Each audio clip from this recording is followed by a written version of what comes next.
Hello and welcome back to the Remembering Tuscola webcast. I'm David Porter. I'm here with Mike Carroll, Alan Mitchner, got Bob Taylor, and seems like we usually have one more.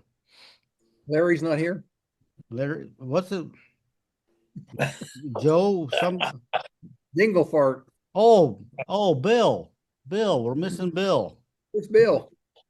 Where's Bill, Waldo? Where's Waldo? Where's Bill. Waldo? Oh, you know him. He's your Inyard. Bill Inyard. no Engelbert. Dinglebart. Englehart. That's it. I got it. Dingleberry. So Well, that was pretty not good. here. You get teased. Yeah, you miss a player. You miss a couple of programs. Pretty much. Pretty soon you're dead. Nobody knows you. That's right. Nobody knows me anyway. Who? What? Yeah, yeah. The difference. I can be on the show and nobody knows. So you go out and ask 10 people who's on the Remembering Tuscola webcast. They won't come up with my name. We'll have to do that. Yeah. Mhm. I don't know 10 people anymore. Yeah. Yeah. Ingvar talks about all the people that he sees talking about the podcast. I said, Bill, you're standing at the front door of the IGA, just standing there as they come through. I says, you're looking for it. Nobody's ever talked to me about the podcast. Well, Dave? some people have that, that charisma where they stand out and they're memorable, and it's like Mike. Everybody knows Mike Carroll's on the webcast. If you ask anybody, that's the first name they'll come up with. Oh yeah, that's the thing. And sometimes I'm out on the street and they say, "Oh, that thing you do with Mike Carroll." But Well, it was my idea in technology, and I showed you how to do it, Dave. So Mhm. yeah, Inghart and I, for the longest time, couldn't even get our computers on to do this. When he went to Zoom, I mean, it was like training a monkey to fly a ship, fly a plane. Yeah. Well, Dave, we've been doing this for what, 6 years, did you say? yeah, it's at least 6 years. And 6 years. hey, Mitch and Bob, this is kind of funny, I think. We would talk politics a lot because that's what Dave likes and I like it too. And one day we really got hot. I mean, I thought we were yelling at each other. And of course, Dave and I get right over it. We don't take it personally. We get over it. But I did have some people say, "Man, that was your best program ever." So this genteel stuff, is kind of boring, I think, to people. Yeah, probably is. Yeah, that's probably true. Well, I think they do like the pictures. I have had one person stop me on the street once and say, "Oh, I really enjoyed the show last time. We really enjoyed going through the pictures and doing that." So Ingo and I had one suggestion. They go out the day before so people see the pictures. So you don't really have to watch our show. We always thought we should show the pictures when you do our show and then post them. Yeah. I can do that. yeah. That's what you want. Wouldn't that increase a little bit of a mystery? I don't know. What do you guys think about Well, it? the only thing is when Dave puts them out before, if we get stumped and don't know who the pictures are, maybe somebody has already come in and said, "Oh yeah, that's so and so." Well, we don't look dumb at the time, though. That's right. Yeah, right. Yeah, sometimes we get a little help, and that's sort of the idea is that we're not going to know all of them. When it was live, No, we did get corrections, and you guys corrected us when we were live. well, that's right. Yeah, We were talking about the guy in the bed near the elevator, and Bob came in and said, "That was so and so." yeah. I couldn't come up with the name. I remember that when that guy was in that building, would lay there in that bed and see people go by all day long. And Well, that's where, if I were ever paralyzed, that's where I'd want to be. there you go. Well, building's gone now. You can't be there now, Mike. No, Building's gone. it's even better. They stopped by and gave me candy. But Bob, There what you was his name? What was his name? Warren Payne. Yeah. Yeah. But that building was called the Boyce Building. Yeah. And they had back in the, I guess, late 1800s, they had a big photography place there. I mean, that was prior to Jim Pettit. before the Pettit photo days. Yeah. But you see a lot of these old photos, and they'll say Boyce on the back of them. There was even another building there. Didn't they have a restaurant there? Yeah. Chud's Grill, Chud Corey. Chud Corey. That's okay. Yeah, I remember going there. Was he our janitor in high school, Chud? He was a janitor. janitor, Yeah, yeah. Cy Williams and I Chud. think so. You could clock them with the calendar. Oh yeah, yeah. They were Well, good then guys. Chud, didn't Chud marry Sarah Yeah. Jane? Yes. He did. Yeah, Yes, he yeah. did. So Yeah. apparently we've had some vandalism out of the park. Oh no. Yeah, they broke in the buildings behind the Little League stuff, and Oh, jeez. they tore up the nets and everything. Well, the police pretty much know who's at that acting out kind of stage, usually. Yeah. Yeah, that's usually what between the ages of 13 and 16, probably. And they can't help but brag to other kids, and then so Right. the cops will stop some kid and he'll say, "If you'll let me go, I'll tell you who did the park." And that's Yeah. it. So they Gosh, should I remember. be able to crack that. I remember they built brand new restrooms are out there. They tore the. Yeah. They really did a lot of damage to those. That was terrible. You know that Yeah. they because those were really nice. You know, the city had done a lot to Yeah. build some really nice restrooms out there, and the kids just tore the hell out of it. I asked Drew Hole, the city administrator, I said, if we catch somebody out there doing that, can we just beat them up? And he said he didn't think we would get arrested for doing that. Little vandal. I had a one of the state attorney. I won't give any names, but I had a high school principal slug a kid, and the parents wanted to charge him and stuff. So I knew the guy, and I had him come in. And he said, "I didn't hit him." I said, "Now look, it's just you and I. Don't lie to me. What happened?" He said, "Okay, he's a local drug dealer." I called him in to say there's no drugs in the school. He said, "I'll do what I damn want. I know where you live. I could burn your house down." So I just slugged him.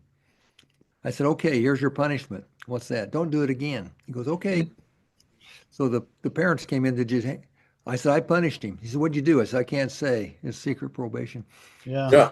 Sometimes, Well, my first, that's the first thought that comes to mind is, you catch them doing that, you knock some sense into them. But my more reasoned feeling, my second thought is, that kid, there's something wrong with that kid, and something wrong in his life. Something's going on in his life that isn't right, and somebody needs to identify what that is and get him the help that he needs. So oh, you liberal. Yeah, that was quite a liberal statement there. Yeah. You know that's Dave, Dave, what do you think Sound about? like the guy running for mayor of New York? Yeah, that's right. You communist. What do you think of blowing boats out of the water in the Caribbean and saying, well, they're Yeah. obviously drug things? How do you know they're drugs? Would you see that white powder floating on the ocean? Colombia claims they blew up a boat with just Colombian citizens heading out, I tell you what, I'm not boating down there anymore. you're Have you not going canceled boating boating plans in the Caribbean? well, Oh, you're not taking your boat down there anymore? I'm done with the Caribbean. Yeah, yeah. it's a bad situation because some of those boats, from what I understand, some may be carrying drugs and some may actually be just fishermen or not doing anything illegal. And if you're the captain of the ship that's ordered to fire on them or the pilot in the airplane, um, you could be held personally liable for war crimes if you're You should have asked Inyard that question about. I did, and that's in the interview. Oh, okay. Well, I read it, but I don't remember the part about the boats. Well, we had to condense the part that's in the paper by about 85%. Oh, just like my editorials. Yeah, it was an hour and a half. The interview was an hour and a half. Yeah. And it's all online on YouTube, so you can go to that if you're interested, and you can see the entire interview. And it's a partisan interview. He's a partisan person, and he admits that. Yeah, but part of his message was that people ought to try to expand their horizons and watch media that is not just one thing or the other. And he says it's on both sides. It's you know um, you don't want to sit in one spot and just look at one view because you're not going to get the whole So you picture. need to watch something like this podcast. Exactly. That's right. Oh, yeah. That's right. You Yeah. need to watch me and Mike go at it. Well, I have to agree with him. I think that if you are just watching one, you're not getting all the current information. You know, you've got to watch several of them and then try to digest Yeah. whatever you believe in, I guess. Yeah, no, I'll switch from, I'll watch a little bit. I like Brett Baer on Fox, and I'll switch to Cuomo on News Nation, and I'll switch to somebody else. And I'll even watch BBC News. The best is probably the Japanese one that comes on during the night because there's a law in Japan. If any newscaster gives their personal opinion or an unfactual statement, they could be prosecuted. So if you watch that Japanese NPK or whatever it is, they just go, today a boat was bombed in the Caribbean, blah, blah. It's just pure factual. Deadpan. You know, Monotone. I've said this before that I was always looking for the most neutral news site, and Bill Kleiss, my ex-bailiff, always said Al Jazeera was what he watches. I said, "You watch Al Jazeera?" He said, "Yeah, they hate everybody in America." Yeah. He says, "So they give a neutral thing." But Well, I like it. I like Brett Baer. I think he's for the most part fair, but even there, I Yeah, remember watching a newscast and it was Brett Baer during the Obama years, and he says, a segment coming up, you're not going to want to miss this. Okay, well, there's a red flag for news literacy when they tell you what you're not going to want to miss. They're putting a an idea in your head. Let me decide whether it's something that interests me or not. And Yeah. he says, we've got an expert on here from the Heritage Foundation who's going to take apart Obama's budget. Okay, well, you haven't mentioned that the Heritage Foundation is a right wing think tank. That's the organization that's really behind the Project 2025. Uh, you need to disclose that. You need to let people know that this is not an independent Yeah, organization that is looking at this from a bipartisan or nonpartisan viewpoint. They're looking at it from a very partisan viewpoint, and you need to disclose that. Fox is obviously, a Trump channel, but Bear is probably the fairest guy in, Hmm. in their inventory of people. Brett Hume is probably the best of all when he has Brett Hume come on. But then I watch, like I say, I'll watch some liberal stuff. Magazines and newspapers, I'll take the New Yorker for the liberal, I'll take the Wall Street Journal for the conservative. You're right, Mitch, you're right. You read them both and you start getting some feel for, Yeah. Yeah, know, you see it on both sides. I watched an interview of Inyart. We're talking about Major General Bill Inyart, former Tuscola resident, uh, former adjutant general, former congressman. Guy can't keep a job, you know. nice Uh, guy. That's cool roots. but I watched him on MSNBC, and I watched the reporter. He said something, and she made something like, ha, like making light of some fact, and it's like news reporters shouldn't be doing that. Other entertainers. Right. You don't show that kind of emotion. You're supposed to be impartial. Everyone has a bias. I always tell reporters when I train reporters, everyone has a bias. You have to understand what your bias is, and you make decisions. Every headline in the newspaper, every lead sentence, every word choice, those are all decisions that we as reporters make, and they all belie some bias because they reflect what we think is important that the reader needs to know. Another reporter may write it a little different way, but you need to be aware of what your biases are and try to just make sure that you are being accurate, you're being fair, you're being thorough. Um, so that's what I call the RAFT test, RAFT, responsible, accurate, fair, and thorough. Well, Uh, that's what a judge has to do. We're all taught to realize we have biases, and we just have to being aware of it should help us be fairer. right. Walter Cronkite, who we always look back as the prototypical announcer, he was liberal during the Vietnam War, as I understand it. after the Tet Offensive, there's a General Giap, I think, who led the Tet Offensive. They thought they were losing, so they threw everything in a final battle and they didn't win. They were about ready to concede, but American media, especially Cronkite, came out and said, here we thought we had them vanquished. They almost were. His message was so depressing that we're the ones that thought we got beat. So and I remember going to Joe Caldwell's house, and Bob, his RB, his dad, you guys remember RB? Oh yeah. He'd be screaming at Cronkite. He'd say, "You communist!" He'd scream at him. But even Cronkite was biased. He was Oh, a yeah. liberal. Well, there were pros and cons of the era. 30 years ago, if you ask somebody who's the most trusted man in America, everybody would say Walter Cronkite. Across the board. But Yeah, now, my dad never felt that way. I know.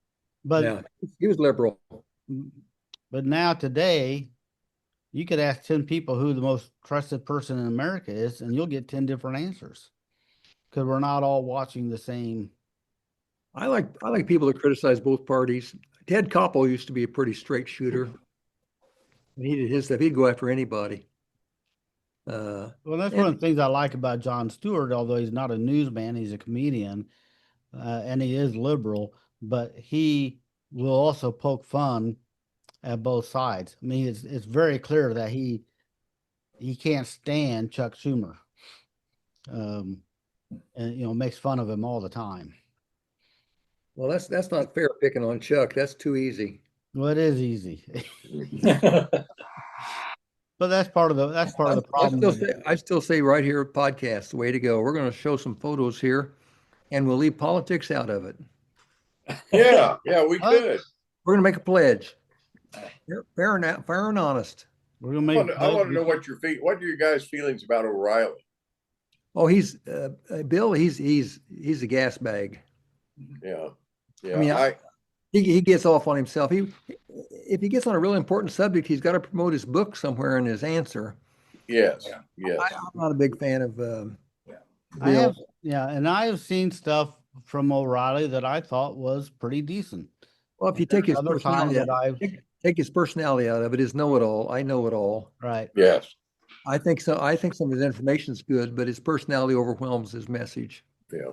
Yeah. Well, I wanted because I've listened to him some, and of course I there's no doubt that he's more on the conservative side, but Right. Well, I like some of his messages, but I'm like you, Mike. He's always out seeming like he's always promoting something that he's after.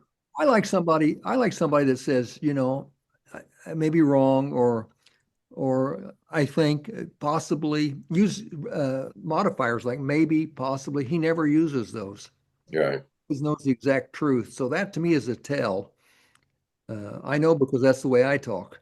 Yeah. Yeah, I've seen a lot of reports where they're talking about what's going on. They're saying, this could mean, but I don't want your opinion on what it could mean. I could, give the viewer some credit to be able to figure things out on their own. But I'm just saying if Riley were a little bit more humble, I guess, but that's his personality. I think he makes a ton of money off his personality, guys. I mean, he's got the best-selling book in the world, Yeah. Have you ever noticed this? There's these people like Danny Deaver, really great writers, spend their whole life on it. These TV people, it could be Riley, could be Don Bongino, it could be any of them, just write a book with a ghostwriter and it's the number one seller. Yeah. It's not literature. It's not serious writing. Yeah. Everything now is fame and personality and exposure on. How come we haven't taken off? We're on media. That's right. that is And you've been on there for 6 years. I don't know how come you haven't taken off. Well, I wrote a book and I sold 2 of them. Yeah. yeah, Those people want their money back. Yeah. yeah, I've got 3 books out, and in 3 years I have made $600 on my books. Holy cow! You're way past me. Yeah. Well, that's 3 books, and that's 3 years. That's $200 a year. Well, we had fun doing it. But as a general rule, I don't watch broadcast media because it's also so one-sided. What if you get your news from podcasters? How accurate is that? You're either in a right-wing silo or a left-wing silo. you know. And if you had a moderate podcaster that actually tried to tell the facts and be moderate, would he have followers? Yeah, I He start. wouldn't have any. He hadn't have anybody watching. I That's prefer to read my news. And I start with the Associated Press, and then, but I also follow a lot of links. And a lot of times, if it's a subject that interests me, I'll go to Google and I'll look up different, and I'll look at what Fox has said on it. I'll look at what the Guardian out of London Yeah. has said on it, Read the Guardian. and NPR and different. I try to pick different one, and then a lot of times I'll go back and I'll look at. I want to read the original document. So, like when the big beautiful bill came out, I didn't read the whole thing, but I actually downloaded the entire big beautiful bill so I could read through and see exactly what was in it. Well, Dave, you know, radicalism sells, yellow journalism sells. If it bleeds, it leads. If it yells, it sells. You know, it just that's where that wakes people up and they want to hear about, you know, people want to see a car wreck. They want to do this or that. So I think moderate people, I think Joe Manchin, who's really a great guy, proved that moderation has no support. You know what I mean? They tried to come up with a party of moderates, you know, with Lieberman and Joe Manchin, really nice, basic, solid people we like, and they went nowhere. You know, Yeah, that's true. That's why none of us can get elected to anything. We're just too damn normal and reasonable and moderate and fair. Well, I think there's a lot of, I'm sticking to that. yeah.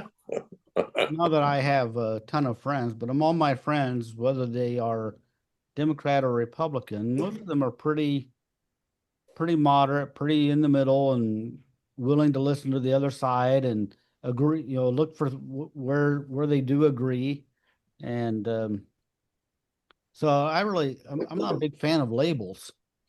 And Mike, of course, you're one that when you and I start arguing, you'll say, "Well, you're a Democrat." Well, I don't belong to the Democrat Party. I know, but it gets you upset. It does get, but it's a debate tactic, to I do fall for it to every diminish time. to diminish your opponent Yeah. by putting them in a box. Isn't that great? And so yeah, that's fantastic. So that's where when I have to, when I point out things like, well, Mike, I'm not in favor of college debt forgiveness. I'm not against guns. I'm not against the death penalty. I'm not against free college. I'm not for free college for everyone. So it's like if I'm a Democrat, I'm not a very good one. Well, you're left. Yeah. Well, if I'm a Republican, I'm not. I'm not even allowed in the party anymore. But you know, back to O'Reilly, he's really big at this.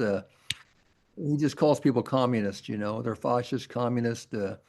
He's real big. When a judge overrules somebody, said the judge is an idiot, and that really sells. You know. Well, he doesn't know anything about that judge. He doesn't know anything about that ruling. I used to get I liked O'Reilly for a long time. Then he started attacking judges, calling them idiots. They ought to be taken shot and stuff. And I thought, well, you don't have a clue. Well, Mike, you're an idiot. You're an idiot, Mike. Well, I agree, Dave. But don't take it personal. But don't take it personal. You're an idiot. But don't take it personal. When I was at basic training in the Army one time, some top sergeant stopped me in the street.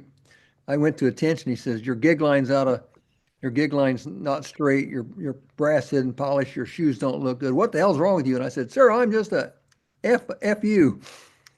I just a F you. And he goes, yes, that's it. And then he goes, I'm just an FU. just admit it. Just admit it. You know, take your medicine and walk on. Don't argue. But anyway, now Bob is our guy that is over there silently sitting, and we just can't get hardly anything out of him politically, can you? Mitch, you know, you'd probably never. Yeah. Well, you can't hardly get a word in. How are you going to learn if you just don't sit and listen? If you're talking all the time, you don't learn anything. Well, that's true. But I'm sitting there watching the Cheshire Cat in the corner, you know, sucking it all in, going, I think I'm going to switch parties. Well, you guys want to do some pictures? Let's do some pictures. Next week, maybe we'll dissect religion or something. Well, let's get Ooh, boy, that'll be a good one. I'll get my book out and I'll read to you. Yeah. I got to buy my nightstand in case I have insomnia. It'll put you to sleep. It is a good insomniac cure.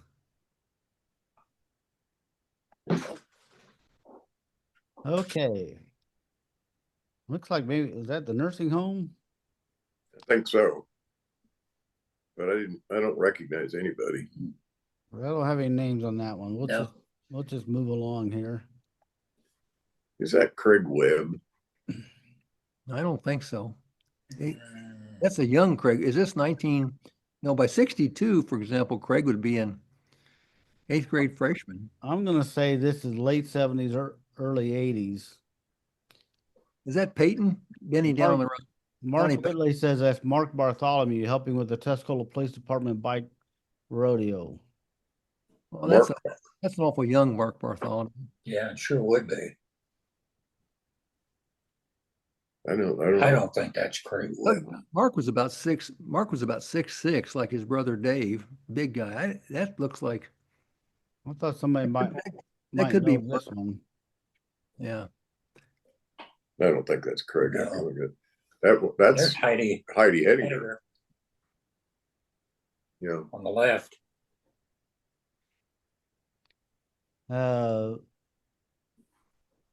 And Allison Klein says Jennifer Smith Richardson and Heidi. Well, we got Okay. half of it. Yeah. We got. Yeah, you got half of it. There you go. Most of these are 35 millimeters. So they don't scan very well. No, can't help you. Eric Alexander says that's Jeff Teeters. Hmm. Yeah, it could be. No, I'm not going to dispute Eric. No, this is more his era. Eric had this one too. Margie Nauta. Oh yeah. Okay. Very nota. Lived down there in that big rust-colored house. Yeah. Whatever is Vera, her mother gone? Yeah, She died. Yeah. boy. She died. We used to always call, she was on the Scott's paper route, and we always called her Vera not at home, because every time we went to collect, she was never home. Yeah. She had one daughter. I think she was a nice gal. Yeah, she was. Yeah. Kendra Eskridge thinks this might be Julie Colbecker Little. It's at East Prairie. Maybe. She doesn't wear glasses now. No. This is Well, here we go. Les Claypool, number 14. It is. Yeah. And I think that's Andrew Lincoln sitting down with a cat. Kendra Eskridge thought it was Alex Meyer. Well, maybe. Looks Is In that fact, looks like Tom Hediger up in the truck. Tom Or Harris? Tom Harris. Rather. Yeah. yeah. He was a major in Colonel Henderson's auctioneer business. Did you guys ever get a Kentucky major thing? Anybody ever buy you No, No. didn't have one of those. Colonel Taylor or No. Colonel Taylor? No. No. Harlan Yeah. got one. Harlan got one. I think Bill Burris got one too. Well, there's something you wouldn't see to today's No. schools. I don't No, think. that's at East Prairie. Yeah. Engelhart allowed that? Yes, he was a big gun guy. Every student should have a gun to protect themselves. That's right. Yeah. That way you wouldn't have it in the school shootings. You know. No, you wouldn't. No, you wouldn't. One guy gets shot. That's the one charging in with a gun. Yeah. Yeah, I don't know. I don't have any names on this one, but I thought it was interesting because you definitely would not see that today. No. See the sheriff's car in front of the high school a lot. Is that a security thing they've contracted out, or is there any reason for that? You said you see it a lot now. Yeah, we drive by in the morning. There's a sheriff's car most of the day sitting out there, not taking speed. There's nobody in it, not doing radar. Maybe they're doing locker checks. Well, I wonder. I don't know. I'm just guessing. Well, that or maybe it's a decoy put out there to slow the traffic down. That's an expensive decoy. That's a nice. Yeah. Well, you know. Well, they could do it, but yeah, I know that's a that's our road into town, and we go by 2 schools, and you're just crawling at 20 mile an hour. Yeah. Yeah. Bob, you ought to know these kids here. No, I don't. Joy those- Fay, Susan. It looks like maybe Susan Harris on the right end. Isn't that the bike rodeo? I'd say it is. Yeah, I'd say look so like too. Susan. to me. Is okay in the second row, left side. That boy looks like Matt Strake, but I don't know for sure. And the little guy in the back looks like a Manzella. Yeah, I don't know. I don't know either. And I know some here. Looks Yeah, I like do too. Isn't that Mike? Yep. Mike Taylor, the second one from the right. isn't that Lincoln And next? Andrew Lincoln, and then his sister Catherine in front of him. Mhm. But the rest of them, I don't know. I don't know them either. Amy Seibel says Cindy McCullough on the right. Okay. Eric Alexander says back Leland Wharton. And then Andrew Lincoln and Mike Taylor. Well, I know that third girl from the left. And That's Catherine. yeah, it's Catherine. That's Catherine Lincoln. It's the neighborhood. Yeah, it was the part of the neighborhood. Yeah, I need to figure out a better way to scan these 35. That radar, is that, oh, gosh, I'm forgetting names. Ronnie Earl? It looked like Ronnie Earl to me. Yeah, Ronnie Earl would put on a cowboy hat, and Ron was he was a good one. Since it's the bike Yeah. rodeo, he would dress up as a cowboy. Yeah. I thought when I first saw that, I thought maybe that looked like Gary Lake, but I don't think it is. You talking about the It cowboy? makes sense to be Ronnie Earl because the police department sponsored the bike rodeo. Yeah. Yeah. Looks like he wore shades even at nighttime.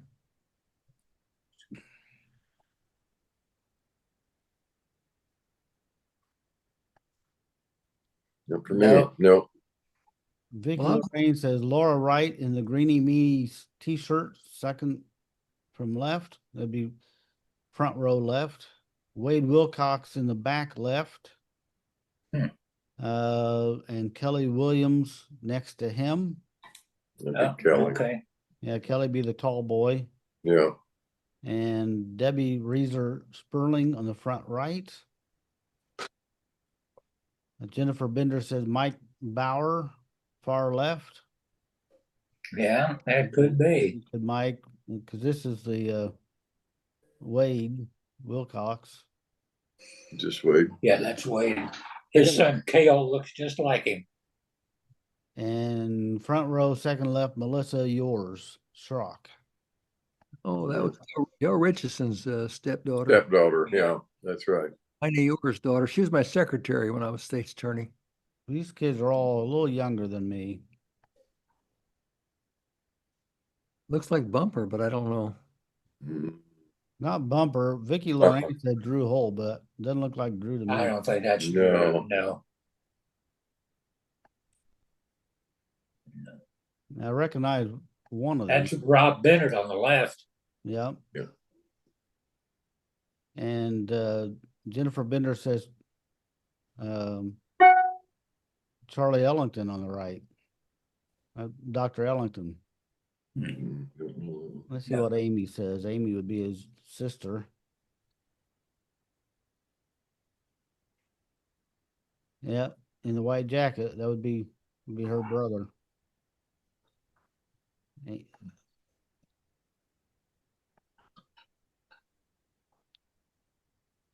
No comments on this one.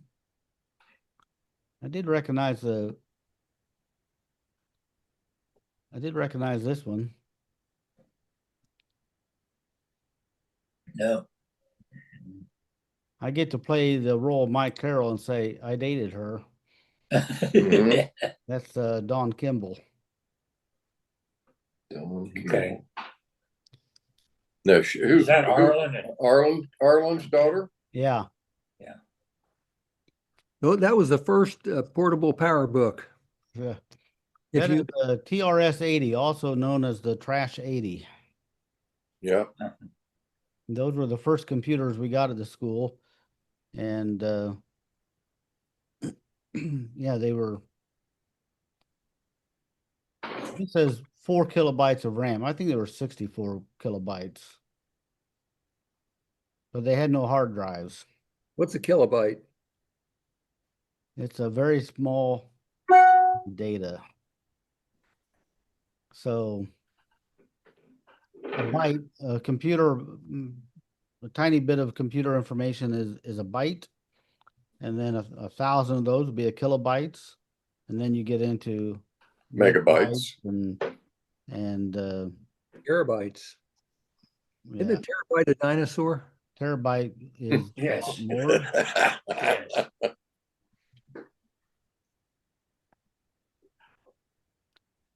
Vicky Lorraine says Gina Lehman. That's in your neighborhood, Mitch.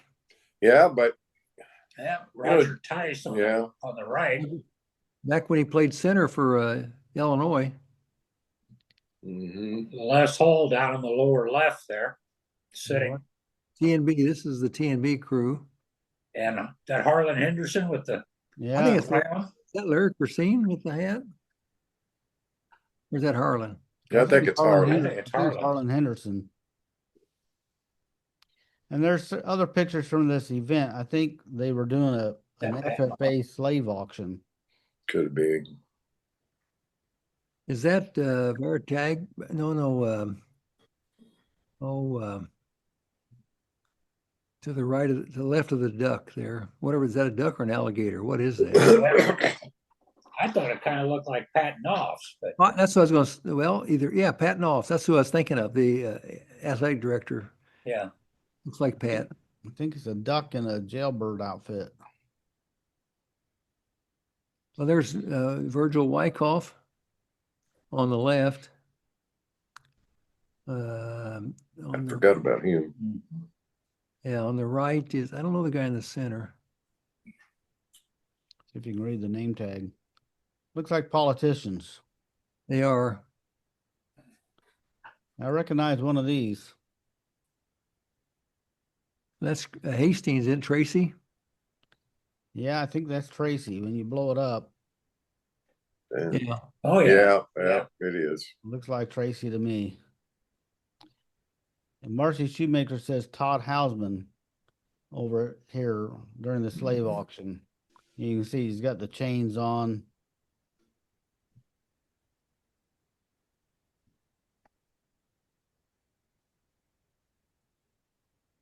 So there's another picture of it.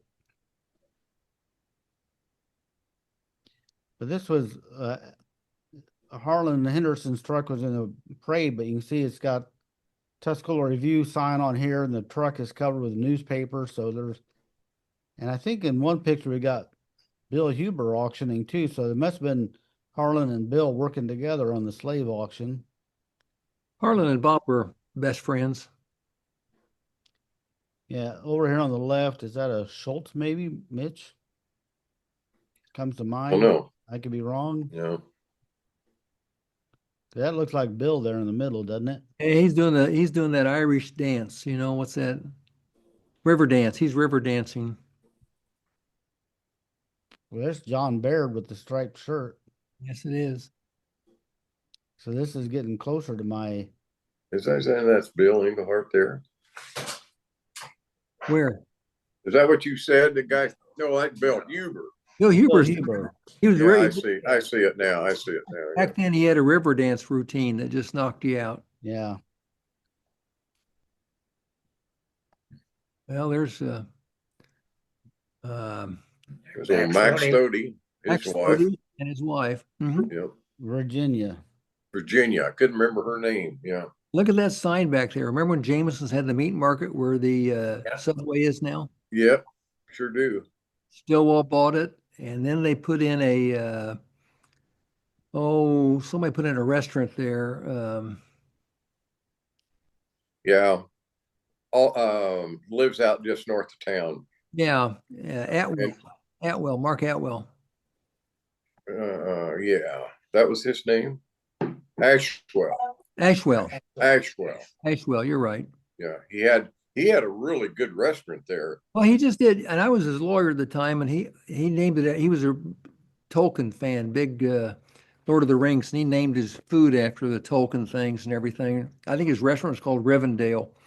And Didn't he? I went out there, and I thought the food was good, but he had real small portions. I said, Mark, you know, put double those mashed potatoes up. Of course, I was a pretty big eater back then, but I said, you're still hungry when you're done. It's really good food. He said, that costs more money. I said, add $1 to the bill, add 50 cents, but you need more food. But I thought it was a good restaurant. Didn't he It was later? the quality of the food was very, very good. Yeah. You think that was the name of it, Riverdale? Rivendell, Rivendell. Riven. Yeah, it was everything was named after the Lord of the Rings, the Tolkien. Okay. Oh, When Didn't he took over end the up? Senators, when he left here, didn't he go up Senators Inn? Yeah, that's what I was just going to ask. Well, didn't he end up at Senator Inn? I Yeah, think he went BK then. I think that did him in. yeah. I noticed his mom's place is up for sale. Yeah. There's Dale Richardson right there. Yeah, Yeah. it sure is. Kay And Higgins. Kay Higgins and Mike Rogers. Yeah. I don't know who I should know the lady on the left end too, but I can't come up with it. Marge Kahn. Is that March? No, I don't That's think according to so. Marcy. I don't know. I You know, don't think Dale. that's Well, I don't Okay, know, it's Marcy, young we've got Marge. some controversy here. Yeah, Oh, Marge. Dale, I bought a used car off Dale. He had an old Oldsmobile. Dale really took care of his stuff. Well, that could be. Yeah. I looked. This guy waxed his car so much. He went through the. All the paint things down to the sheet metal. He had much. Yeah. Yeah. You can overdo that stuff, you know. I don't have to worry about that. Well, I don't either. Not with this clear coat now. We have Bill this picture Rogers. last week. Yeah, we had the same picture. Probably a different negative, but same pose. That happens. Bill Rogers. But nobody else, we didn't know any of the other people. No, no one else does either. No comments on this one. I know. That's, yeah, I Burl don't know. Mills? Is that Burl Mills in the middle? No, No. no. The guy on the right looks familiar too. What? I don't know any of those. Well, that's what we look like now, guys. So don't. Is that our Miss Illinois? Yeah, I know that. I know that. That's Miss Illinois. Waters. Gene Waters. Gene Waters. Yeah. And there's Patty. Patty on the right. Right there in the corner. Patty on the right, yeah. Yeah.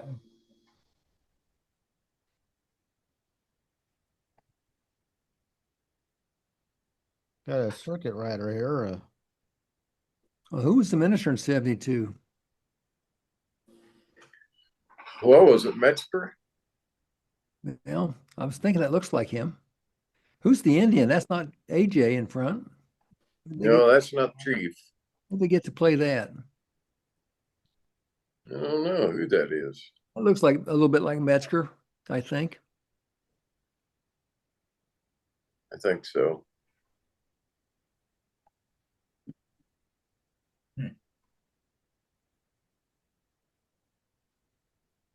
Well, we had international people walking in the parade. Is that supposed to be the Statue of Liberty walking there? I don't think so. Liberia is. Liberia. Basket Yeah. on her head. That's the old boy. That's the old Ben Franklin was just still downtown. Well, there's the store.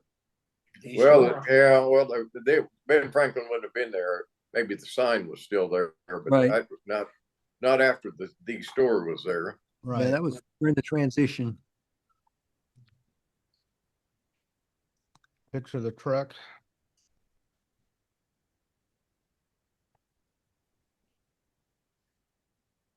There's Francis Duensing's old standard station on the left. Yeah. Me first, then Francis. Yeah, I don't know who the people are, but I thought it was a good shot of the standard sign. I don't know if those are Tuscola guys or not. Those look like all Right. fish. Right, might not have been.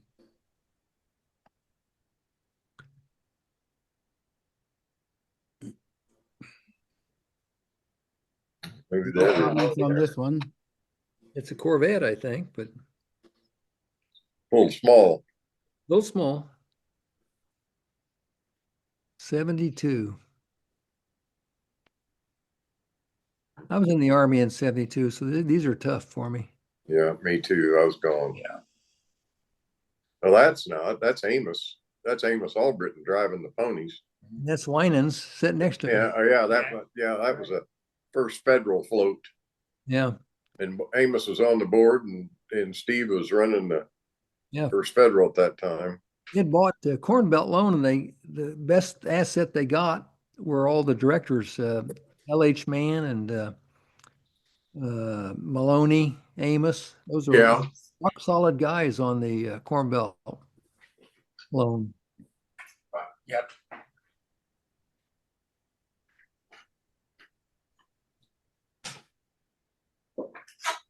There's Hop Connor, Rudy Kalmar. Rudy Kalmar. You hop on the left. Yep.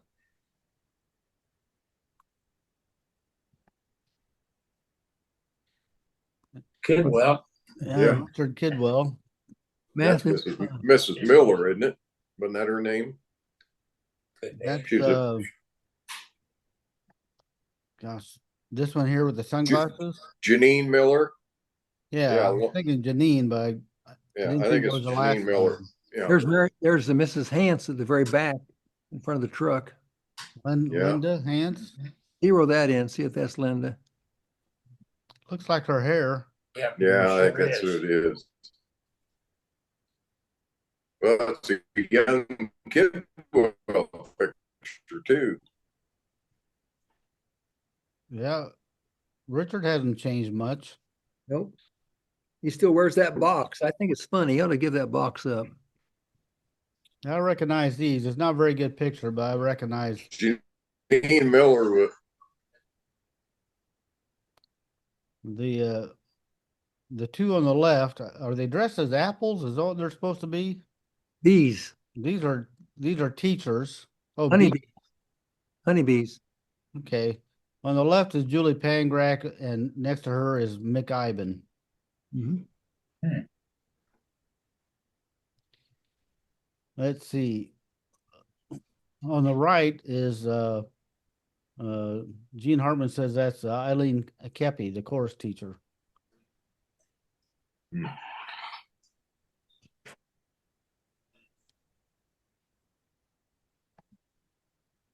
Oh no, I'm looking at the wrong picture on Facebook. Janet Cox is who's on the right.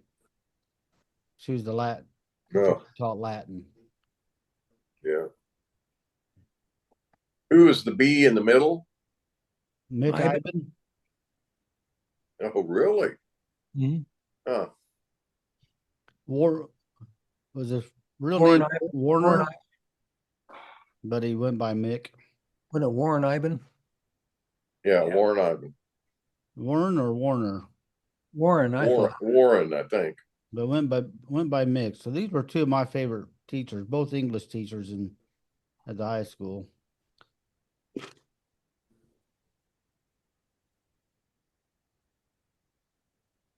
Teaching Johnny to read. Well, is that Mrs. McDaniel? Sure Yeah. looks like. It looks like her. Yeah. Wow. Suzanne Henderson on the right, but her name's not Henderson anymore. Suzanne Moody now. Okay. Is that Sherry Miller? Second one in? Mrs. Statzer is what Kendra Oh, had. that's Lynn. Oh, Statzer. yeah, Lynn Statzer. She taught home ec here at Tuscola, Villa Grove Yeah. girl. Well, she was Lynn Jones. Lynn Jones. she was my sixth grade teacher. I always liked Lynn. She's a nice gal. Is that Patty? I don't think so. I don't think so. She's just hitching her. She got tired of walking. Yeah. Smart girl. I don't have any names on that one or this one. Well, that's the king of Ireland. Could be could be a Scottish bagpiper from out of town or something.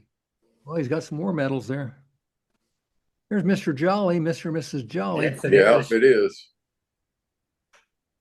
There's Frank Lincoln in the dark sunglasses on the right. Right here. Yep. Yeah.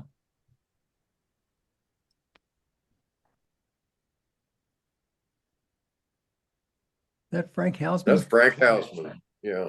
Hausman. What a great guy. Some kind of race going on. Go back to Frank for a second. Frank impersonated Elvis Presley back in high school. He Yeah. sang at the Strand Theater one day up there jumping around. He's a great guy. Married Charlotte, died early with cancer. Yeah, he lost it. He went out awful early. Awful early. Tragic. No names on this one. It looks like Rustine. There's the That's, Right there. Yeah, looks a little bit like him, but I don't think that's. I don't think so. there's the Republican office holders. Gene Wiggle, Gene Wiggle in the middle. Helen. Helen Virgil Ziegler. Wyckoff. Virgil Wyckoff. Yeah. There they are. There's Jack. And there's is that Helen. Chob Yeah. Evanson? Hell, is that Chob Evanson on the right, Could be. running for regional superintendent? Who's the one on the left? Jack Allen here. I don't know who the lady is right beside Jack there. I don't either.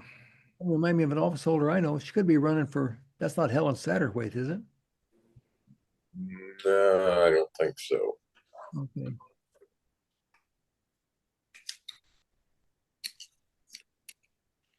Is that Frank walking behind her? Who? Frank Lincoln walking behind her with the sunglasses? I don't see that. Right. That's because there's pictures in the way. Yeah. Right. Yeah, I believe it is. Yeah. I think that's Frank. He's walking with the Republicans. He was a state's attorney at the time, I think. Or Yeah. judge's assistant, one of the two.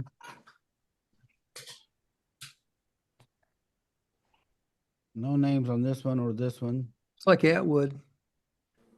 They had quite a marching band with Bob. Can't remember his last name. I like this float. We thought the parade was next week. That had to be the ABC Club. Mhm. Mitchell, you were a big ABC guy. That was something you guys would put in there, wouldn't you? That sounds like so. That looks like Dale Best on the Best right. up there. Yeah. But it even looks like that one on the left could be Hilgendorf. Yeah, I think that's Steve Hilgendorf.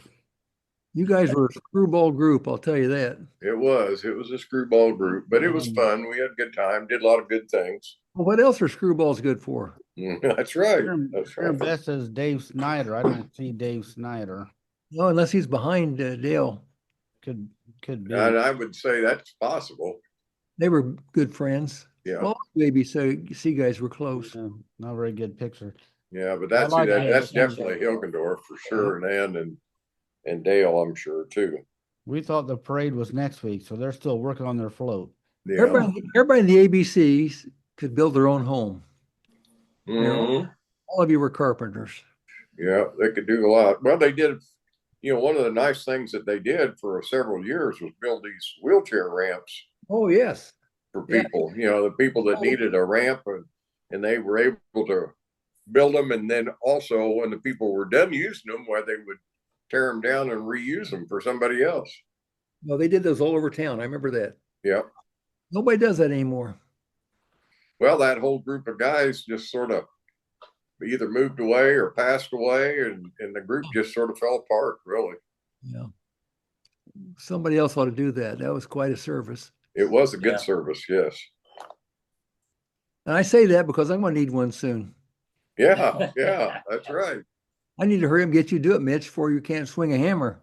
I can swing the hammer, I just can't get up and down very easily. You can't hit the nail. Can't hit the nail. Yeah. I'm missing 4 fingers trying. Yeah, that's right. Well, that's back when Tuscola had really neat band uniforms. But I don't think that's Tuscola. Yeah, it is got a Is big it? T on it right Oh, there. I guess it does, doesn't it? Unless it's Teotopoulos. Could be. And I that don't think T10. is Angie Jordan DeMitt leading Yeah. the Warriors band.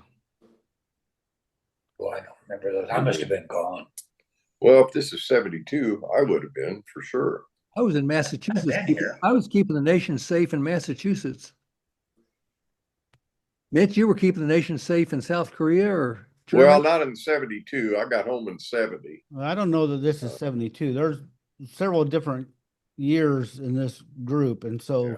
some of them may be 72, but I think this was probably uh later, like late 70s or early 80s. You know, I was in 72. I was working in Southern Illinois at that time. Where were you at, Bob? I was here. I was in town. Did you miss Mitch? I got out of the service in '69. Did you miss Mitch and I in 72? I'm sorry. Did you miss Mitch and I in 72? I didn't know you were gone. Yeah. He didn't even know we were gone. That's Well, right. I'll be darned. I'll be And we darned. we were protecting him too. And yeah, keeping it safe for Tuscola. That's Yeah. right. Yeah. In 1972, I would have been in second grade, and some of the pictures we've seen have kids that are older than that in the picture, but younger than me. So they're not all 72 pictures. I don't know who that is either. I don't have any comments. You think somebody would know who this Miss Tuscola was? Yeah.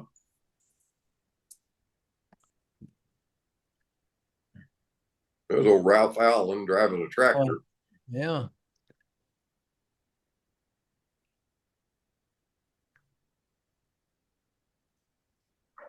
Oh, Ron Keith is that's who, if we went back in those pictures, see that Ron Keith, he was a coroner. Mm-hmm. Oh yeah.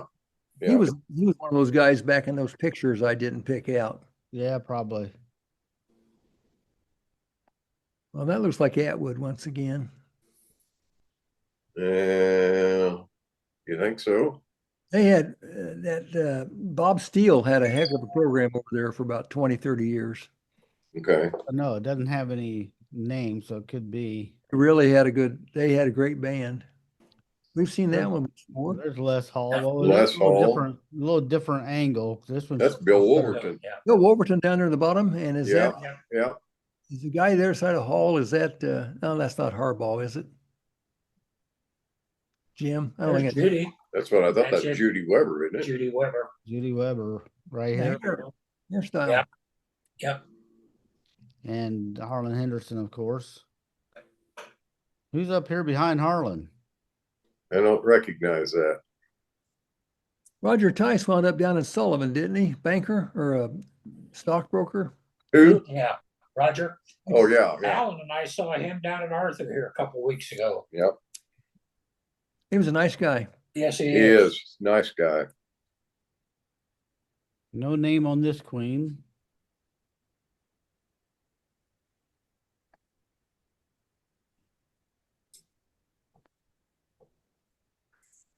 Well, that's where we're heading. Hope not. But you're right. That's got a good picture of Ernst Five and Dime. Yeah. Is that no. That's not Chuck Holmes, is it? I thought it was Chuck Holmes too, but I don't. It's I don't know. Yes, his build. I don't know that that's who it is. I wonder, did Chuck ever? I know he managed Little Fuse. Did he manage the nursing home at one time? I don't think so. I don't ever remember that. I was going to say it's Higgins over to the left, but I don't think Higgins ever watched a parade in his life. Probably not. That does sort of look It like does it. look like Higgins, doesn't it? Yeah. Well, his it does store look would have like it. been. His He store would never leave. just He to the would never left. leave. He would never leave the store and miss a sale. That's why I don't think he'd be watching a parade. But that's when he would be running the Western Auto probably, and that's Yeah. where Kelsey's is now. Hey, there's Sears down there. Yep. Is that the? That's where the flower shop is. Yeah, who ran that Sears? Was that the sisters? Hausman's and Joyce Joyce Lewis. Joyce Lewis and Carol Hausman. The Kibler girls from Arcola. Yep. Yep. I don't know her No names on her. Mike, did you know her? Was she a girl you dated? Well, I did. I don't want to bring it up. It's painful. Okay, all right. Oh, well, I'm just making stuff up. Yeah. Becky said, hey, my wife said, who? You guys get me in trouble here. I don't have a name on this one other than it's Harlan Henderson's truck. So, so that's it for the Yeah. week. We're a little below average on this week. Well, Yeah. it's, that was the days when 1965, every male worth his salt went to college. Well, they had to. Yeah. Mike It was Allen, a- Mike it was Allen, either- Mike Allen didn't, and that showed us why we went to college. That's Yeah, that's right. right. That's exactly right. Mike Yeah. served for all of us. Yeah, he got shot at all the time, man. Yeah. Wasn't he in one battle where he played dead? Everybody in his company was, I mean, everybody in his platoon or whatever was dead, and he laid there. Well, Yeah. I don't know. He was in that That's that what they movie. made a movie about. What the one they made the movie about, and I can't remember the Oh, name when of we it. were but when it we were was, soldiers, when it there was were Mel Gibson, Yeah, we were yeah. soldiers. right. Yeah. They asked Mike when he was home one time. They asked him how close the movie was to the real thing, and he said pretty damn close. Yeah. And because he said you were just shooting, you had no idea, you couldn't see in front of you. Yeah. You're just shooting.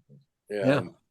And he was the only one that survived. I think there was a I think lot everybody of died, and I think he was underneath some other bodies and laid there, and eventually they drove him back, and he survived. I think I always use Mike as the example. Young kids, I don't think, can just conceive of this. That one year in 1965, he's playing. What did he play? White out, tight, split in for us. Bob and football with Bucko, Yeah. and year Yeah. later in Vietnam, getting shot at. yeah, I know. Transition. yeah, Yeah. yeah. I had a cousin in Desert Storm that said that he flew a Apache helicopter, and he said you'd fire over here, you fire over there, you couldn't see anything, but then they'd circle around and then they'd see a whole line of Iraqi soldiers walking out with their hands up. So Mm. they apparently made enough. I don't know if the Iraqis really didn't have the stomach for it or what. They were overwhelmed. But Vietnam was that jungle welfare going out on night patrols and stuff. I just almost can't imagine it. I can't either. Tunnel Rats, Roger Kelly, Craig Sanderson. They were. Can you imagine tying a rope to your ankles and lowering you down a little hole you could barely fit in? No, I can't. It reminds me of being buried. Yeah, That's Yeah. the end. I can't imagine some of the things those guys went through. And some of them came back and I think like Craig Webb was affected by it. There were some people really affected by it. oh yeah, Most all of them were, I think. yeah. I think they were, especially if they saw any action, Yes. at all. Like Beatty, Um, I think John There was Beatty. a lot of guys. I think I read one time when there was about 10 support troops for every foot soldier, Yeah. and there was a lot of guys in Vietnam that really never saw any Oh no, real you're right. action. Max was over there, and I know Pangburn was over there, and a lot of those guys, and they would have some mortar attacks and some things like that would come in, but as far as really any combat, they never really saw any of that. Being patrols is really Oh, Is it- that'd been tough. That would have been really tough. Bill Kleist, my bailiff passed away a few years ago, was in the Air Force.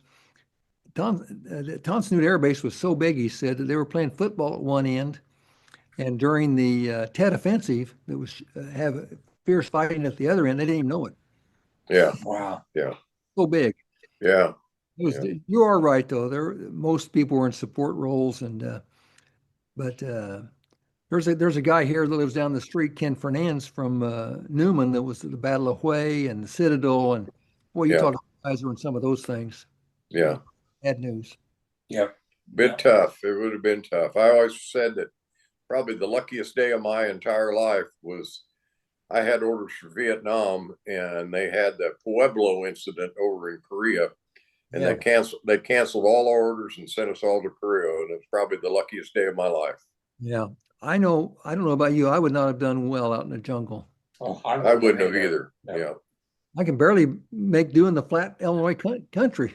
Yeah. My biggest fear of going over there, I had two big fears. One was being sent to Fort Polk, Louisiana, Well, it's and horrible. and the other one was going to Vietnam because of the snakes. I just cannot handle snakes. No, I was at Fort Benning, and it was horrible. And they said, "Thank God you're not at Fort Polk. It's worse." Yeah. And I was there 22 months. Bob was there. Oh no, Polk was. Yeah. We went out on a night bivouac and we crawled around for 3 or 4 days trying to get what jungle's like. The last day of basic training, they told us about the snakes down there. Mhm. Beware of copperheads, moccasins. I'm going, this is Yeah. the last day of training. They tell us, Yeah. the Army's pretty smart, They don't tell you that the first day. Yeah, Polk was the hellhole of all basic training. Yeah. So you got I was 22. lucky. I spent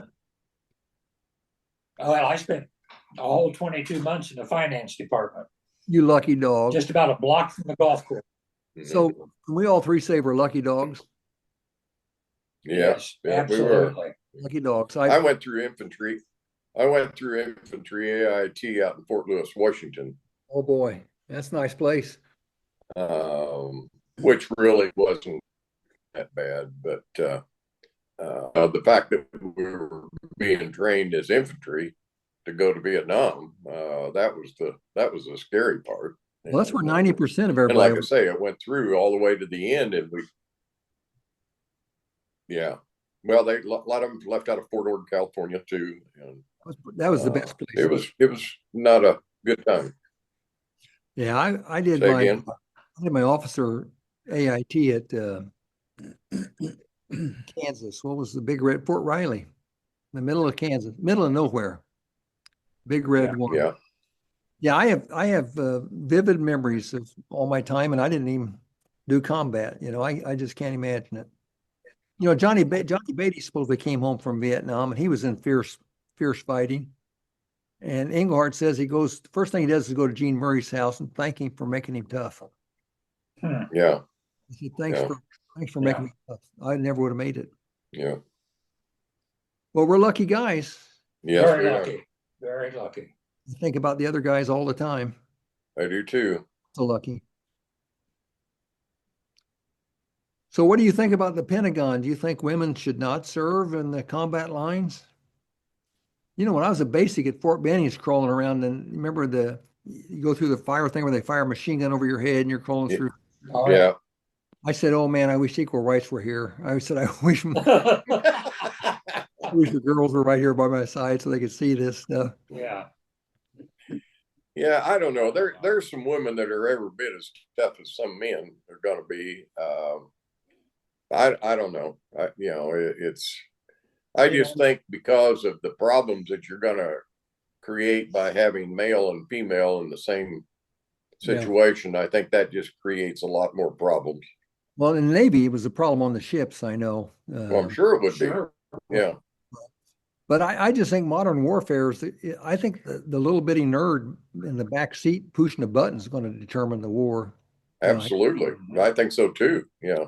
Well, When you that's see These drones are doing all the fighting, the drones are doing a lot of the fighting and all that. So you're right. Tomahawks, ATMs, the nerd who can figure out, who can type in stuff, computer whiz, they're going to win or lose the war for us. The brainiacs. Yeah, and that's the thing that yeah, and I've seen some stuff online where the women already have to adhere to the same standards as the men. If they can do it, they can do it. But a lot of emphasis on the physical fitness and the appearance and that sort of thing. But a lot of that in today's warfare, like you're saying, doesn't really matter if they're sitting in a building in Colorado with the joysticks and a screen. What you really need is a video gamer. Yeah. Yeah. There you go. And that's really the way it is. When we drop a tomahawk down a chimney stack in Kuwait, there's somebody back in Colorado. Dave's right, with an actual joystick controlling it. Yeah. And So we wouldn't have been afraid of the draft if that's the way it was in 65. Well, let me back. I want to circle back a little bit and say that again. What you just said, that Dave was right. I had a small TIA, a small stroke. I said then I've recovered. I just want to get that down that Mike Carroll acknowledged Dave, I'm your biggest fan at 6'3.5". that I was right. Yeah, Dave, you've often, if not seldom, been right.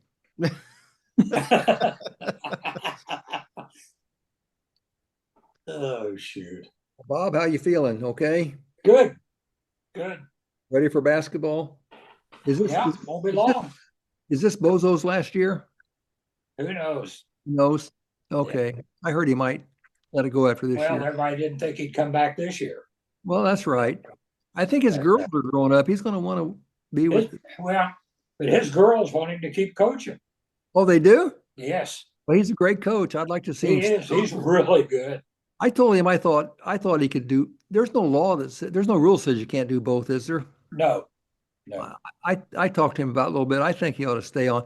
I said stay on until you don't have any juice left. But as long as there's Right. part of you want to do it, I said once you quit, it's going to be hard to get the job back. Right.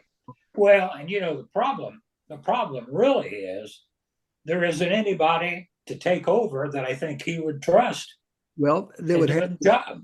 Well, everybody's a collection of different skills and tools, and he's got most all of them. Yes, he does. He's got his basketball smarts. He's a smart guy. He's got a good personality. He's a motivator. Yeah. You know, The kids love him. kids like him. That's a great set of skills, and It really is. who's going to find to do that? I mean, Mitch and I are too old. Well, you're I'm right. too damn old too. Well, that's the nice thing about my job. It doesn't require any juice. Yeah. Well, your skill set runs the gamut from A to B. I'll say that. Yeah. There you go. Was it A to B or left to right? That was Hedda Hopper said that about Elizabeth Taylor's acting ability. She says her acting skills run the gamut from A to B. I got some hate mail. I got some hate mail this week that said I was just another This should be another good year. Good. said I was just another cigar chomping bloviator, and Who apparently knows you that well? didn't like my column. Well, I just want to set the record straight that I do not chomp my cigars. Yeah. And I will say this: you're not a You bloviator. don't chomp them, huh? I You're don't not a chomp bloviator. them.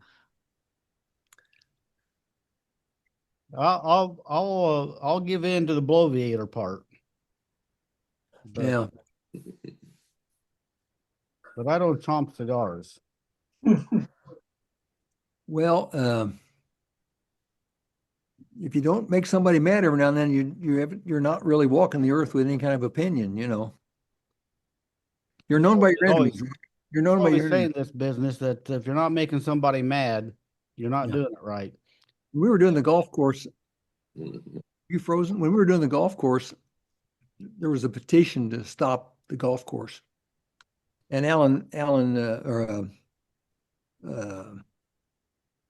Gilmore would call me up and he'd be all nervous. Oh my gosh, they got another 20 people sign. I said, who are they? And he gave me the name. So thank God we're still on the right side of this issue. I said, because the people who signed it, Yeah.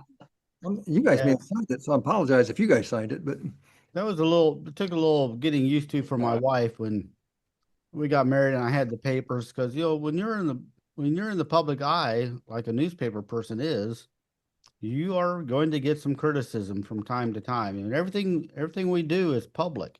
And when I make a mistake, spell a name wrong, or have a typo, everybody sees it and they feel compelled to let me know. I know. So Yeah. it's Right. like, yeah, Well, okay. politics is sort of the same way, isn't it, Mike? Well, you were on the county board, Mitch, and you've been on. Yeah, you only get, if you can get 51%, you're real lucky, I had a guy a lawyer in down south of Springfield was head of the school board, and he said, I've been there 4 years, nobody says a word. I said, man, you must be the best board president in the history of school boards. Did you hear me? Yeah, well, it's from the newspaper standpoint, we're not trying to make people mad, but we're not afraid to make people mad. Mm. Sure.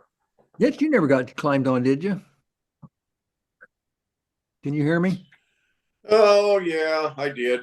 We were going through some pretty tough times at the time. We had, building the jail was quite controversial, if you Yeah, remember right. yeah. And then the closure of the hospital was also another really tough time. So those are some pretty difficult times. I Yeah. had people when we were talking about building the jail. When I'm talking about building the jail, when I had several really close friends said, hell, don't build that damn jail, just hang them. Well, Yeah. that's Well, easy to say, but you got Yeah. to do something. at the time, I was uh, Chub Connor, the sheriff, who I really like, wrote a big opinion piece about they ought to build it right next to the courthouse underground. Remember that? Mm-hmm. On the Yeah, I west, remember that Yeah, argument. yeah. Yeah. 3 stories down, and so Virgil Luth came to me and said, "Hey, we're getting beat up on this." So I wrote a big letter talking to him, and Chub Connor saw me and said, "Nice letter, Mike." And I said, "Well," I said, I'm like AI. Virgil told me what he wanted to say. I always liked Virgil a lot. Yeah, I did too. But Well, he was talking about transportation. It'd be so easy to bring them over. I said, "Yeah, plus they'd all drown after the next big rain. yeah, that We're take gonna care of pump your that water. problem. We're gonna pump that water too." But there was some discussion a couple years ago about the need to build a new jail now. But correct me if I'm wrong. Wasn't that jail designed to be added onto? Well, they, I'm not 100% sure. I've been told by contractors like the plumbers, Tom Hediger, and these guys that know mechanicals, that it was really a poor design, that it's almost impossible to do repair work and modifications. I don't know a thing about that. It's a good looking, it's built to last a long time with brick and all that. Mitch, have you ever heard much about that being mechanically poorly designed? Well, not so much. The big problem that I heard about more than anything was, and I was sort of an instigator in uh, sort of demanding that they build it with a pitched roof. Mhm. But at that time, had all the commercial buildings were usually flat roof buildings, and they had terrible times Mm-hmm. maintaining flat roof buildings. Times have changed now in that they've got better materials. But in those days, that was in 1984 when that was built. That they put a design and put a pitched roof on it. Well, the problem stems from they didn't install it right.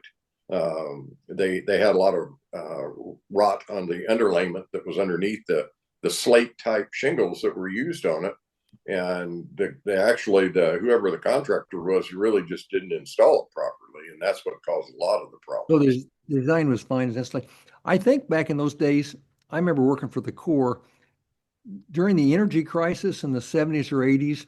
The big thing was flat roof and to spray that foam on top of them. Right, right. And and they've done that every 10 years it pops up. But the problem is, unless it's done absolutely perfectly, you get micro holes. It winds up turning into oatmeal after a big rain. They scoop it off. The school did that one year, and 3 years later, they had Yes, to scoop it off yes, with corn yeah, scoop. yeah, Yeah, yeah. They just didn't. Now, I do think that's really changed considerably now that they're using more of the material that they're using now. I hardly hear anybody really complaining much about flat well, roofs. Yeah. it's a uni-ply roof where they actually form all the different layers in the factory. Mm-hmm. And so it's just like putting a roof on where you build it up.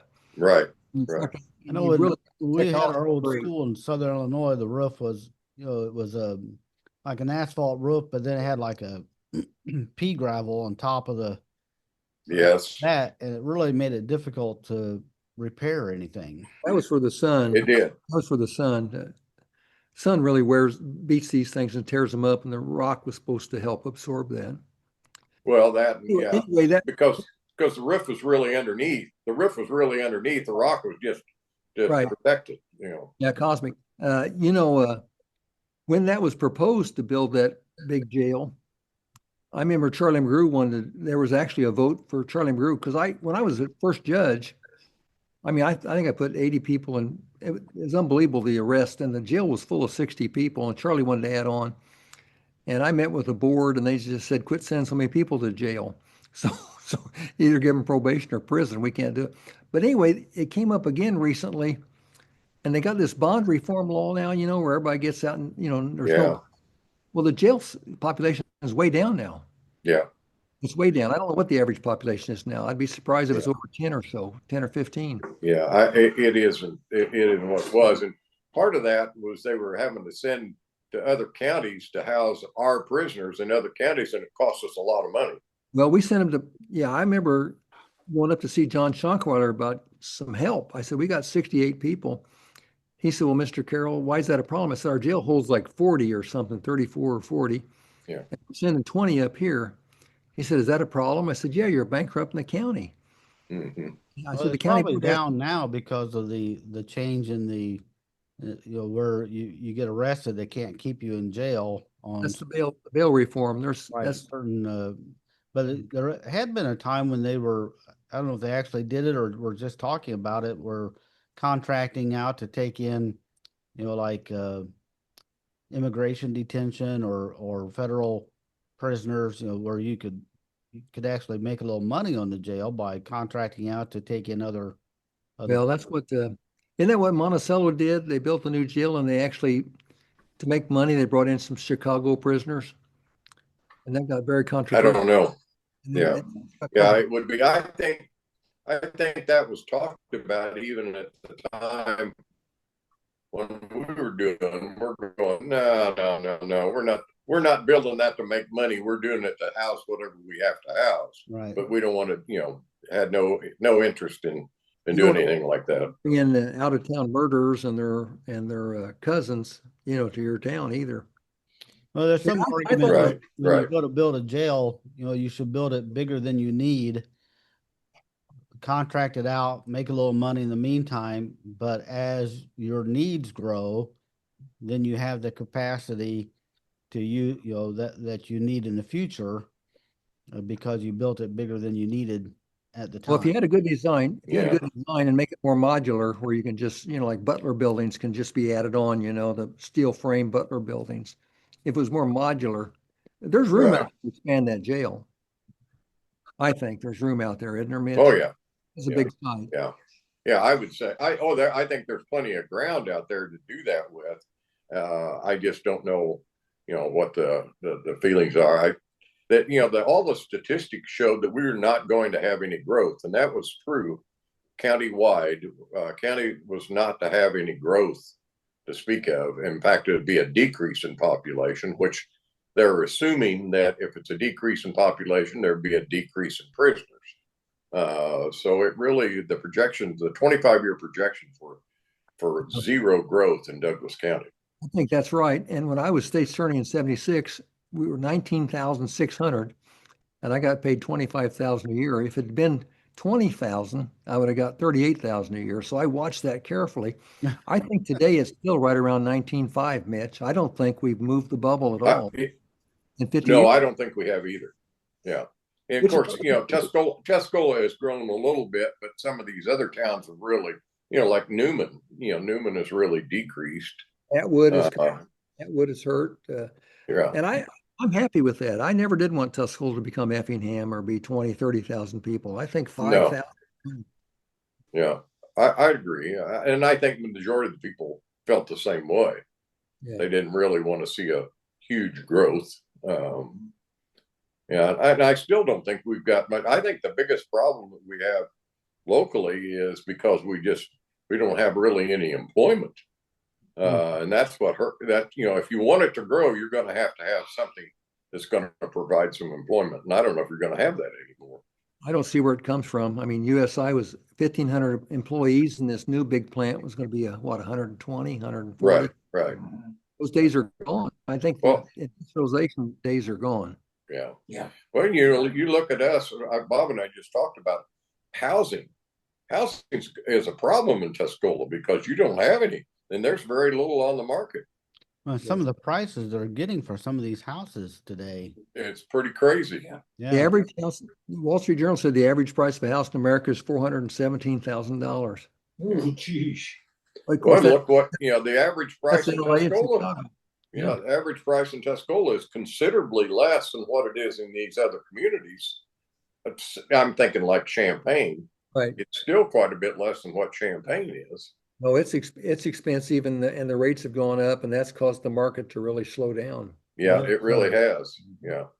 I got I got out of it. It was too much stress for me. Higgins wanted to keep going till the crows came in, you know. Yeah. Jim's going to fight till the last second. Oh yeah. Oh yeah. But he bought your lumber yard. He had to sell that lumber somewhere. That's right. That's right. Yeah, that was Was that another one of your better days in life, selling the lumber yard? well, yeah, yes and no. It had been in the family to a certain extent since the late 1800s, and it wasn't the Jones family that owned that. We were related. We were distant relation, but my dad had been there since 1938, and then he bought it in the mid 50s. And then when he was ready to retire, he asked if I wanted to come back, and so I made the decision to do that. So, but no, it was time. The big problem that I would say, we were starting to compete with big companies like Menards and Lowe's and Home Depot and all that. And these people just had silly amount of money that an individual family just doesn't have that kind of money. What I liked about your store was you would deliver even a single sheet of plywood, you would drive it. Sure. And the other thing was, and I don't know if you or Hilgi told me this, but if I'm working on a house for the weekend and I need a couple sheets, I just go down and open up a side door and grab Yeah. it. I can tell you Yeah. about Monday. I mean, I Yeah. don't know if it was well known that There's Well, no it was pretty. substitute. I think it was pretty well known because we had a lot of it, and people said, "Well, gosh, don't you lose a lot of stuff?" And they said, "Yeah, we probably did, but in all honesty, 90% of the people were going to come and tell you, and so what little you did lose was the convenience factor was there. I don't know that you could do that today. I think the big box stores, when the big box stores started to be willing to, when Menards would drive the lumber down to you, that hurt a little bit, you know. Well, I think it's just they were the amount of inventory that they had. Jim went into it. I always said that he probably had 6 times the inventory that what Steve and I had when we were downtown. But he really wasn't doing that much more business than what we were doing. But he had a lot more investment. But there's no substitute for the convenience of the locally owned. I Oh remember no. I had a plumbing problem one time, and the store was closed, and I called Greg Ritter at home and told him what I needed, and he said, "Give me 5 minutes. I'll meet you up at the store." And he opened up, and I got what I needed. And he said, "His cash register's closed. Just come back Monday and pay for it." Right. Which I did, and it's The other like, thing was, yeah, because I had an emergency. I needed that fixed right now. you'd walk Yeah. into Higgins's and say, I've got this problem. You know, how do I do this angle? What kind of load do I need? And you got Jim's an engineer. You got Ritter who can build a house. You got Mitch back there in Hilgedorf who could build a house. Yeah. Everybody was smart. Everybody knew Tom Pettiger. They all knew their stuff. Yeah. Yeah.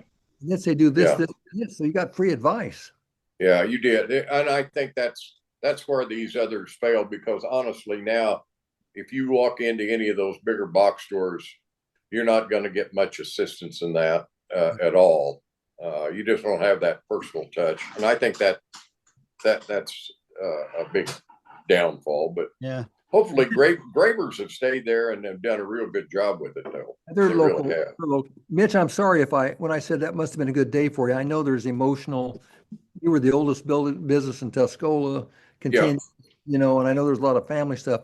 I was just thinking there about your age, you're landlocked down there. Oh no, it was. And you only had one guy really wanting to buy you real bad, and Absolutely. it was a Higgins it was a wanted to good buy you, time, and it was the right time.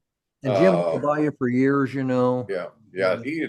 He had won. I think I've told the story, but Jim had wanted to buy the lumberyard for a long time, and he is in negotiations with my dad when my dad was getting close to retirement age, he was in negotiations with him, and then my dad asked me if I was interested in coming back, and that's what I did. And so, and then my dad had a man by the name of Hap Mars who had worked with him for a number of years, 25 years or longer, and was sort of his assistant manager. And I was faced with not having anybody, and I felt it was too big a business to handle by myself. And so that's when we asked Steve Hilgendorf to come in, and then he became, part owner in it too. So And you guys were good. And I think also you guys Higgins wanted you guys to keep on working down there because you had yeah, well, what I told him once before when he was trying to keep me working. I said,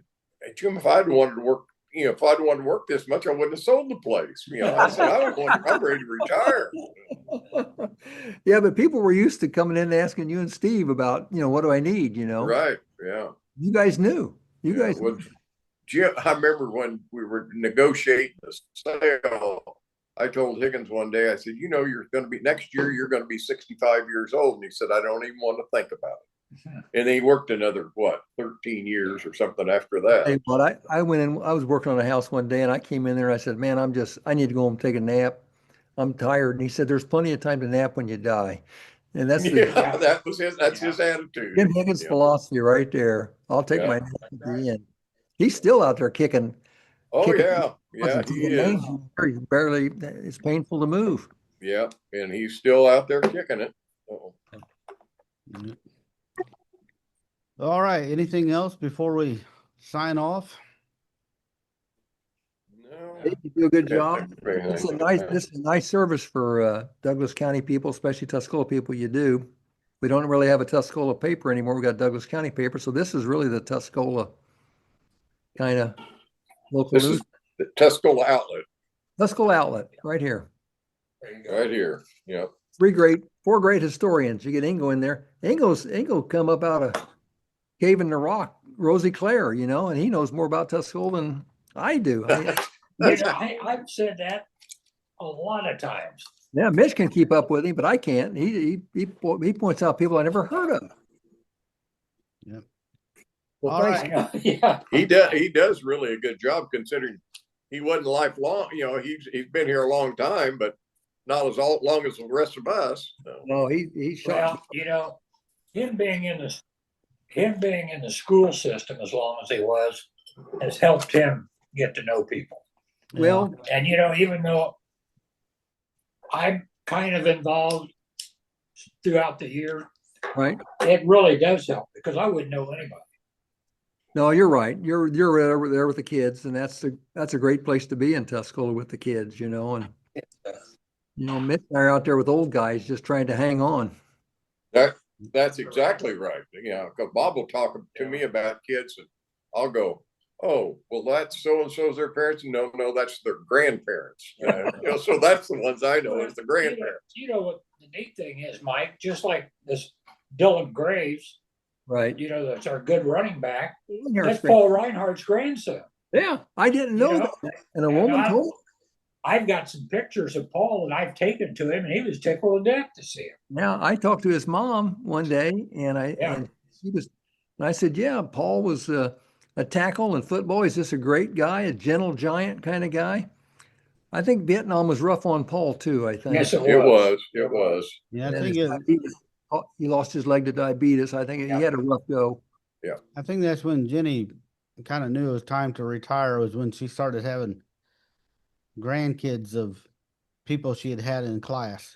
right. Probably so. A lot of times she had kids who she had their parents, but when she started having kids who had and she'd had their grandparents, maybe it's time to retire. My favorite story about my wife was she'd have kids come into her class and say, "Well, my grandmother said that you had them as a teacher," and my wife said, "You got the wrong Mrs. Michener. That was my mother-in-law." Juanita. Yeah. Well, we all slow down. Somebody said death is nature's way of telling you to slow down. That's right. That's right. We've had a hell of a ride, and we're all lucky to still be alive, and we appreciate it. And that's one of the reasons we do the program, I think, is just trying to keep the memory alive and our way of celebrating what it's like to grow up in Tuscola. Yeah. And it was a different time. There is no doubt about it. And you left your doors unlocked, Yes. car unlocked, and you even cranked your windows open with no screens. It was just The old adage is, you didn't come home until the street lights went out almost, it was, you played Yeah. until it You know, got dark. I'll tell you a funny story. Judy was over at my house a few weeks ago, and we went out to eat. And I parked the truck. We're here in town. I just leave the keys in it all the time. And I get out, and she said, "Here." And I said, "What'd you take those out for? I leave them in there all the time." She said, "I never leave my car with the keys in it." But you lock it up. Yeah. Yeah. Well, you're Mark Petty, my buddy, is our He's real forgetful. He drove to work one day, and I drove him over to Springfield for an appellate court hearing. We got back about 5 o'clock, and there was all kinds of people on his car. Not only did he leave his keys in the car, he locked it up and kept it running. Yeah. 9 hours, his car was running out there. Oh, yeah. Yeah, Good thing he had a full tank of gas. it's a different world, and and you see all this computer hacking and theft, and everybody's getting their numbers stolen, identity theft, and now AI is going to be able to take your head and your voice and call somebody up for money. I mean, it seeds distrust. It makes you cynical. It makes you afraid. The social fabric is so worse today than it was back in the 50s. Yeah, it's there's a lot of potential problems. They're going to have to come up with some laws and regulations to kind of Well, tamp that a little bit. they've talked about doing that. They've talked about slowing it down so they get that. But you know what? There's trillions and trillions of dollars here, and other nations are racing. The first one to get there with quantum computing stuff, they win. So there's no time for the guardrails. I mean, they're flying. Yeah. They're flying. Yeah. You just have to figure it out as you go along. You have to figure it out as you go along and watch the podcast to get That's the true. That's true. That's true. All right. Thanks for tuning in, and we'll see you next week on Remembering Tuscola.